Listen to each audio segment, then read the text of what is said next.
Dr. Ken Landau. Thanks for watching. Let's talk about hydroxyzine. Hydroxyzine is the 99th most prescribed drug in America. It's an antihistamine. It was FDA approved way back in 1956, but even though it's an old drug, there are still more than 7 million prescriptions written every year for this drug. It comes in two forms. It comes as Atarax, that's sold generically as hydroxyzine hydrochloride, comes as tablet form, or as Vistaril, that's hydroxyzine pamoate, comes in the capsule or an oral suspension. Now, it's a first-generation antihistamine, belongs to the piperazine family. It easily crosses the blood-brain barrier and occupies about 70% of the histamine receptors in the brain. That means it's going to make you sleepy. Anything that covers more than about 50% of the histamine receptors in the brain is going to cause some sleepiness and cognitive decline, somnolence. If it's less than 20% occupancy of the histamine receptors, then it's considered a non-sedating antihistamine. Good news about the drug is it causes minimal dryness of the mouth and the eyes. What's the difference between a first-generation and a second-generation antihistamine? Well, it's the ability to cross the blood-brain barrier. That's the ease of causing sleepiness. So the second-generation drugs, unlike the first generation would be the hydroxyzine or Benadryl, drugs like that. Well, the second generation, they minimally cross the blood-brain barrier. Those are drugs like loratadine, which is Claritin, or phenofexidine, which is Allegra, or Zyrtec, which is cetrizine. But cetrizine is an interesting class. Cetrizine is, of the non-sedating antihistamines, it's the one that's most likely to actually cause a little bit of sedation in some people. And interestingly, hydroxyzine is broken down in the body. One of the metabolic byproducts of hydroxyzine is cetrizine, is Zyrtec or Zyzil. Well, hydroxyzine is a lot more than just cetrizine. Hydroxyzine is a very versatile product. It's good for allergies and for itchiness.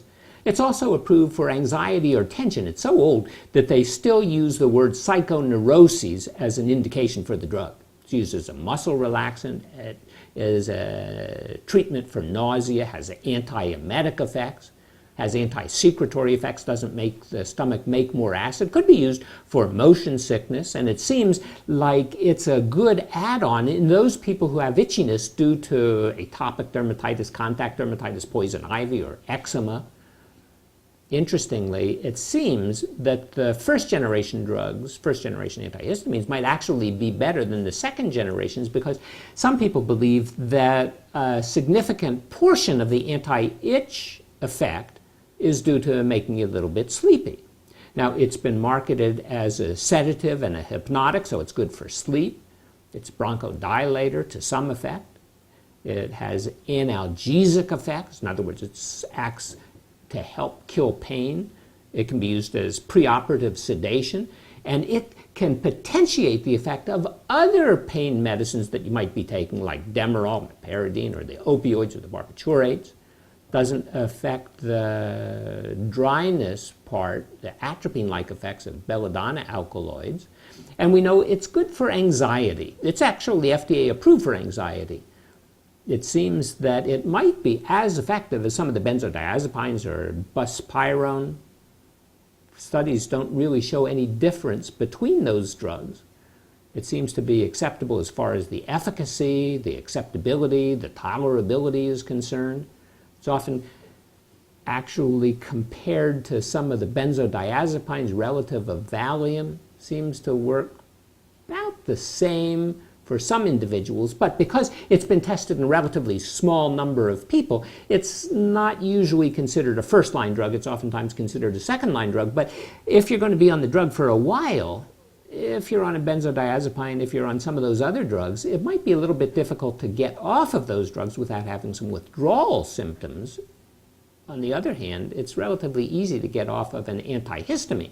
So it's used for the generalized anxiety disorder. That's where you have a constant state of worry or anxiety, worried about the stresses in life. It tends to be chronic. It waxes and wanes, but it doesn't seem to ever really completely go away. Oftentimes, the onset of generalized anxiety is in childhood.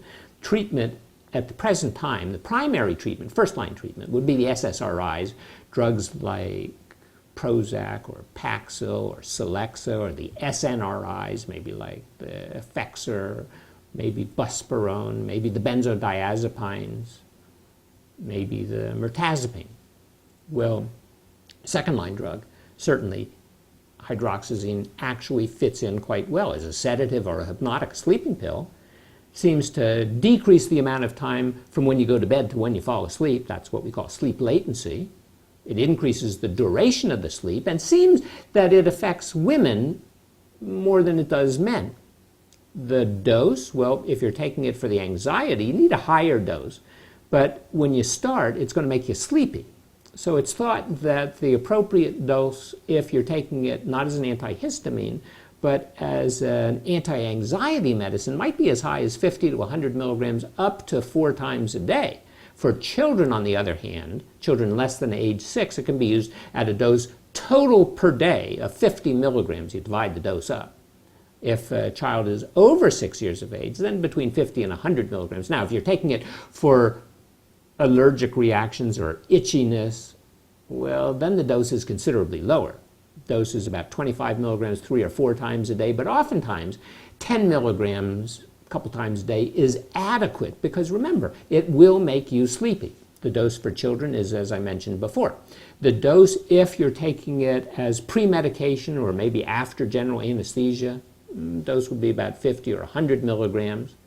It seems like, unlike the first generation antihistamines, like the other drugs like Benadryl, well, this one has relatively low effect on the acetylcholine receptor. So in other words, it doesn't make you too dry.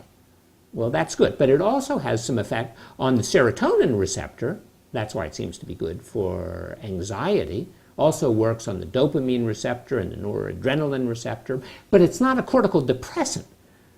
So it's unrelated chemically to the phenothiazines. Those are drugs like the Zyprexa or Seroquel, not related to an old-fashioned drug like meprobamate or reserpine. Comes in a variety of forms, so you can get it 10 milligrams or 25 milligrams, 50 milligram tablet or capsule, or you can get it as the solution, taken as a liquid. Could be even used intramuscularly. Can't be used intravenously. Intravenously, it would cause major problem with the blood. Well, unlike a lot of the other drugs for anxiety, there's no black box warning. So it doesn't increase the risk of suicide. Actually, doesn't even cause you to gain weight. But it does have some side effects. So it has some of those anticholinergic side effects I said are relatively minimal. So in some individuals, it may cause a dry mouth or dry eyes or blurred vision, or especially in older men, urinary retention if the man has an enlarged prostate. It can cause deep sleep that could be a problem if you're taking it for itch and you want to go to school. Can cause in some people some drowsiness, incoordination, dizziness, constipation. Some people develop low blood pressure, especially on arising from a seated or lying position. Some people cause ringing in the ears or headache. Some people confusion. Some people have some vivid dreams. Fortunately, it doesn't seem to cause respiratory depression except at very high doses. Now, interestingly, as far as Vistaril is concerned, remember that's the hydroxyzine pamelate, well, the European Medicines Agency said that there's a small but a definite increase in the risk of something known as QT prolongation. QT has to do with your electrocardiogram, increases the interval between the Q wave and the T wave, and that in some individuals might predispose to arrhythmias, and some of those arrhythmias may be very serious and significant. So got to be a little bit careful if you already have QT prolongation, maybe because you have a family history of the condition, or if you've had a recent heart attack or a slow heart rate or electrolyte abnormalities, your potassium is off or your calcium is off.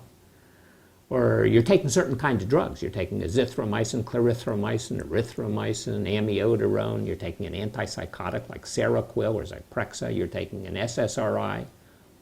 Well, then you should be a little bit extra careful. So the Pharmacovigilance Risk Assessment Committee of the European Medicines Agency came out in February of 2015 and said that there's just a small potential to cause arrhythmias. And that potential is actually at a lower dose than they previously thought, especially if you happen to combine it with other drugs. So special caution if you're an elderly individual over age 65 and you're taking the drug, especially if you have a history of cardiac arrhythmias or a cardiac problem.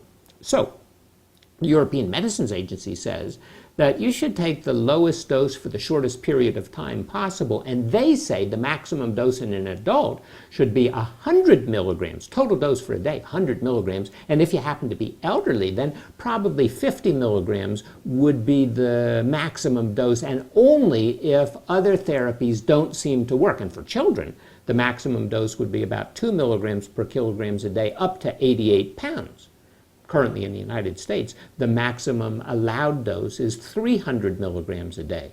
Now, the side effects also, it could interfere with some of the learning and the memory because it's anticholinergic. It can interfere with performance on your ability to take an examination at school, decrease your work productivity. Even if you take it at night, there's the potential, because of the half-life, that it can interfere with the wakefulness and your psychomotor performance at school or at work the next day and make it somewhat more hazardous for you to drive or operate heavy machinery.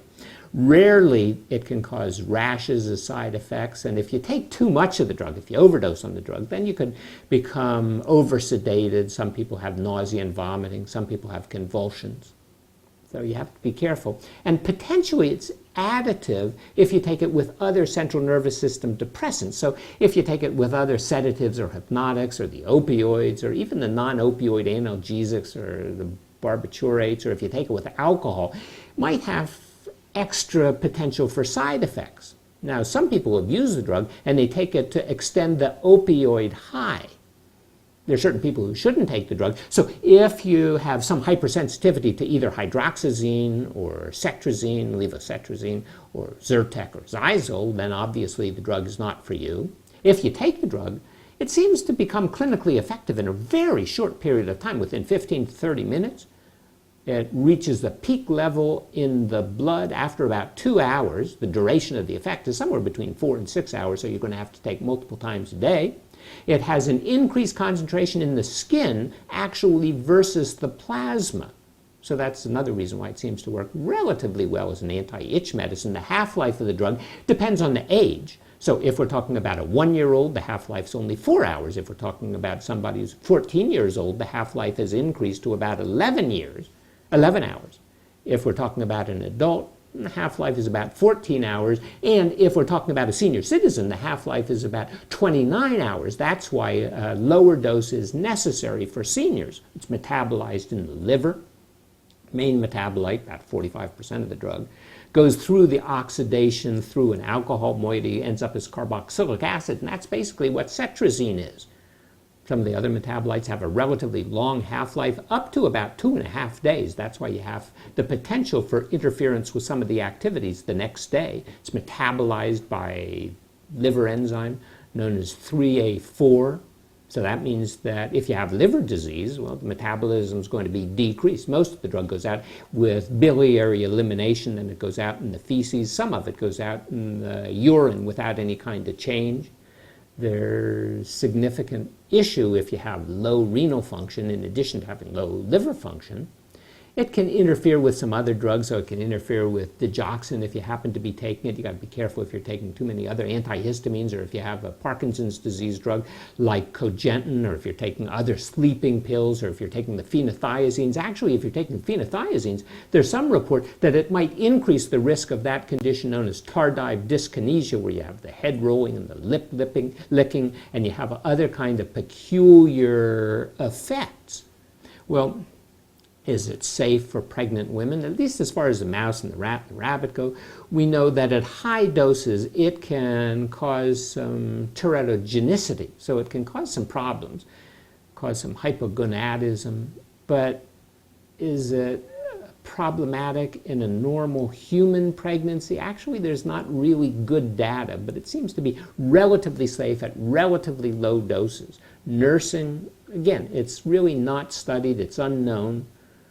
Geriatric population, well, it's on the Beers list. The Beers list is a list that senior citizens should avoid, a list of medicines that senior citizens should avoid because they have an increased incidence of side effects in older people because of altered metabolism. And as I mentioned before, the half-life of the drug is increased, and those are the people who are most likely, the seniors, to get some of the anticholinergic effects, so the urinary retention in the older men, the confusion, the sedation. And again, caution, especially if you have either liver or kidney or heart-related disease. And you have to consider the potential for interactions with other drugs. Now, the drug was discovered, or synthesized by Union Chimique, that was in Belgium, in 1956, and it was approved the same year. Now that it is a generic, it's relatively inexpensive, so you can get the generic Atarax. You can get 30 pills with 25 milligrams.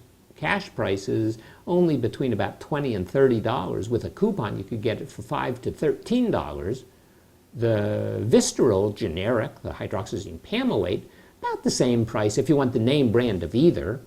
Cash price is going to be about $90, but the coupon price is going to be down to about $13 to $14. So that's hydroxyzine or Atarax or Vistaril. It's quite useful as an antihistamine, especially if you happen to have itch. But it also seems to be pretty good as a sleeping aid. And if you have generalized anxiety, well, it seems like it might be as effective as some of the other drugs, and seems like it might have fewer side effects than some of those other drugs. So, especially if you're thinking about taking a drug and you don't want to be on it long term, well, this is one that you can get off of relatively quickly. Anyway, thanks for watching. If you enjoyed the show, please tell a friend, consider subscribing so you'll be notified when we post new videos. I appreciate your interest. I'm Dr. Ken Landau.